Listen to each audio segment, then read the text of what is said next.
Shout out to our guy Lane Kiffin, who signed that monster long-term deal with Florida Atlantic. We had him on the show. I'm just focusing on the Owls. Yeah, right. First chance he gets into, understandable. He goes back to a Power 5 conference. Will be the head coach at Ole Miss. And finally, guys, he's doing this the right way. Because for years, Lane Kiffin was the Benjamin Button of coaches. He did it backwards. His big job in 2007, he became the Raiders head coach. Didn't make it 2 years there. Then he went down to college where he was the Tennessee coach.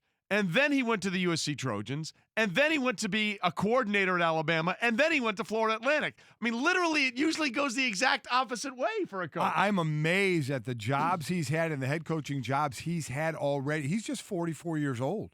Yep. 44 years old. And now at Ole Miss 3 years ago had 6 losses. 2 years ago had 7 losses. This year I have 8 losses. So they obviously need to be turned around. But, wow. I mean, and you mentioned that year. He was a year in Tennessee. That was it. For a couple of years in SC before the tarmac firing.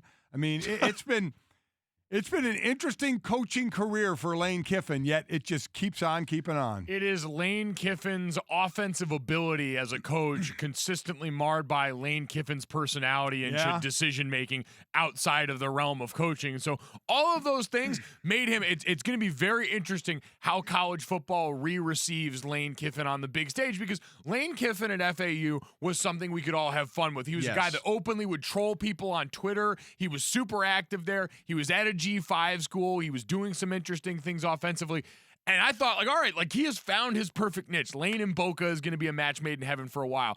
Now that he is back in the SEC, now that he is back on the big stage at Ole Miss, how are we going to treat this guy when he acts the exact same way? Well, that's the question. Do we expect him to change? No, right? No. I mean, he had, like, it's not like he went back, like, it's not like he went to this level and all of a sudden displaying some new, more mature Lane Kiffin. Like, this is the same dude. No, I have no idea how this is going to go. All I know is he landed in Mississippi. Somebody thrust a baby into his arms. It was to a take perfect. picture. He got off the plane and someone said, "Take a picture with my baby." I have, because you mentioned it's the Benjamin Button, where a guy like Mike Norvell, who now is taking over Florida State, he's done it the right way. This guy was an assistant at GA at Central Arkansas, an assistant at Tulsa, at Pittsburgh, at Arizona State, and then finally became a head coach at Memphis in 2016. By the way, has led him to the AAC conference title game the last 3 years, and now is going to be the head coach at Florida State. So that's the ascending way that we normally see these things going. The most important thing you can do today when it pertains to Mike Norvell, because we'll have plenty of time to digest what he might mean for Florida State going forward, is just to go ahead and Google his picture from his playing days as a wideout at Central Arkansas